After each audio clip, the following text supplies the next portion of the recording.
जैसे मित्रों, मैं पंडित राजीव झा आप सभी का एक बार फिर से अपने YouTube channel Rajeev Jha tech पर हृदय स्वागत करता हूं। मित्रों, अभी सुप्रीम कोर्ट का एक बहुत ही बड़ा अपडेट आया है, जिसमें बताया गया है कि अगर आपने किसी ज़मीन को किराए पर चढ़ा रखा है तो वो ज़मीन जो है सो किराएदार का होगा, किराएदार का मालिकाना हक उसके ऊपर होगा। जैसा कि आप लोग देख रहे हैं, अगर आप अपने मकान या दुकान को किराए पर दे रहे हैं और कई सालों से लगातार एक ही आदमी किराए पर बैठा हुआ है, तो आपको तुरंत सावधान होना चाहिए, क्योंकि कई सालों से काबिज किराएदार आपकी संपत्ति का मालिक बन सकता है। जी हाँ, इस मामले से संबंधित सुप्रीम कोर्ट का भी बड़ा फैसला आ चुका है। आइए नीचे खबर में विस्तार से जानते हैं जमीन जायदाद से जुड़ा कानून क्या है।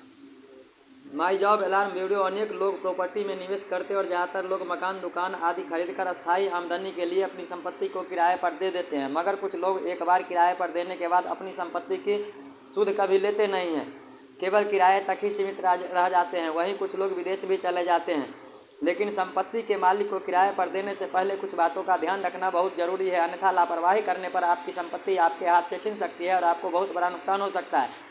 क्योंकि प्रॉपर्टी के मामले में कुछ नियम है, जिनके अनुसार किराएदार अगर लगातार 12 साल तक एक ही प्रॉपर्टी पर काबिज रहता है तो वो उस संपत्ति पर मालिकाना हक का दावा कर सकता है। आइए प्रॉपर्टी से संबंधित कानून के बारे में विस्तार से जानते हैं।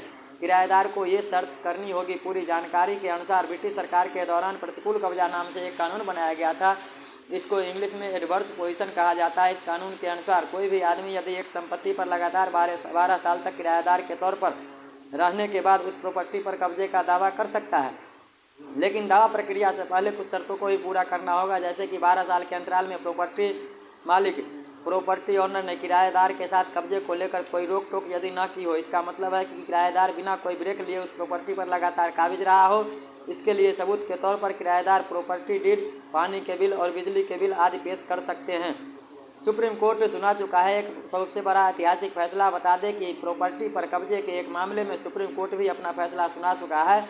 जमीन से जुड़े एक विवाद में ऐतिहासिक फैसला सुनाते हुए सुप्रीम कोर्ट ने कहा कि जमीन पर अगर 12 साल तक लगातार किसी का कब्जा होगा तो उसे ज़मीन का मालिक माना जाएगा, बशर्ते यदि 12 साल तक उस ज़मीन पर लगातार किसी का कब्जा होगा तो उस ज़मीन का मालिक माना जाएगा, बशर्ते यदि 12 साल तक ज़मीन पर कोई मालिकाना हक नहीं जताता है तो कब्जाधारक को उस ज़मीन का मालिक माना जाएगा। यहाँ ध्यान देने वाली बात यह भी है कि सुप्रीम कोर्ट का यह फैसला प्राइवेट ज़मीन से जुड़ा हुआ है और सरकारी ज़मीन पर ये नियम लागू नहीं होगा। तो इसके साथ ही वीडियो को यहीं समाप्त करते हैं। यदि आप लोगों को मेरे द्वारा दी गई जानकारी अच्छी लगे तो कृपया वीडियो को लाइक करें, चैनल को सब्सक्राइब करें।